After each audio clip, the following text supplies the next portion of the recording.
దయచేసి అర్థం చేసుకోండి, ఈ మీటింగ్కి ముందు లాయర్స్ మాట్లాడారు. మీరు క్వశ్చన్ అండ్ ఆన్సర్స్ అడిగినప్పుడు వారు అడిగే ప్రశ్నలకి మీరు చెప్పే సమాధానంలో ఏదైనా లీగల్ ప్రాబ్లం రావడానికి అన్ని అవకాశాలు ఉన్నాయి.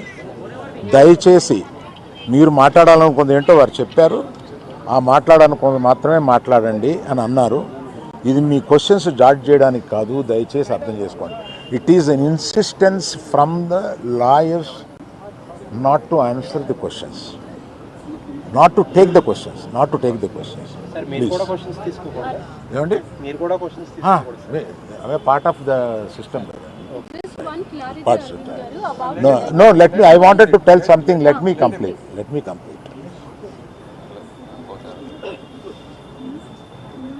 ఒక ఆల్ ఇండియాలో కలెక్షన్స్ బ్రేక్ చేసిన సినిమాలో తన కష్టం, ఆ సినిమాకి అంత కలెక్షన్స్ రావడం, ఇవన్నీ చేసిన ఒక సినిమాకి అతను వెళ్ళి మొదటి షోలో తను కూర్చొని జనం దీన్ని ఎంత అప్రిషియేట్ చేస్తున్నారు, తనని ఎలా రిసీవ్ చేసుకున్నారు అని చూసుకునే అదృష్టం లేకపోయింది వాళ్ళ.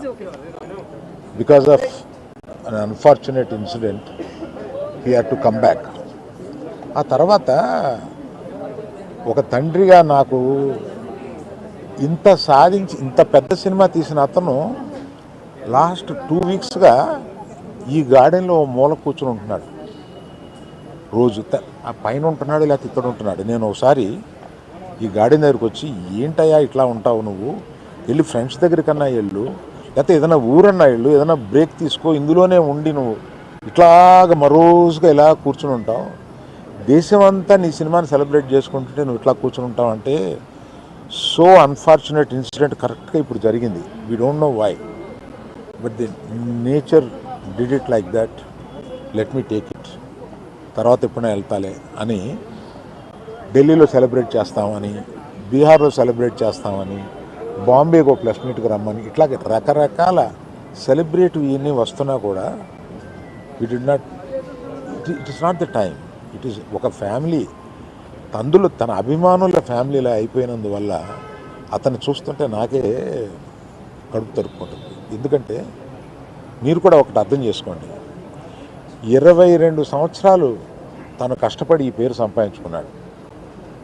ఇది ఒక రోజుతో వచ్చింది కాదు, ఒక సినిమాతో వచ్చింది కాదు, ఒక ప్రెస్ మీట్తో వచ్చింది కాదు, ఒక ఇన్సిడెంట్తో వచ్చింది కాదు. ఇది క్రమక్రమంగా అతను బిల్డప్ చేసుకున్నాడు.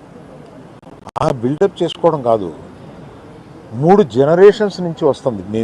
మీరు ఎప్పుడైనా 3 జనరేషన్స్ని చూశారు? ఎప్పుడైనా మేము ఇట్లాంటి బ్లేమ్ తీసుకున్నామా? మేము ఇలా బిహేవ్ చేస్తామా? ఇలా ఇర్రేషనల్గా ఉంటామా? మీరే అర్థం చేసుకోండి.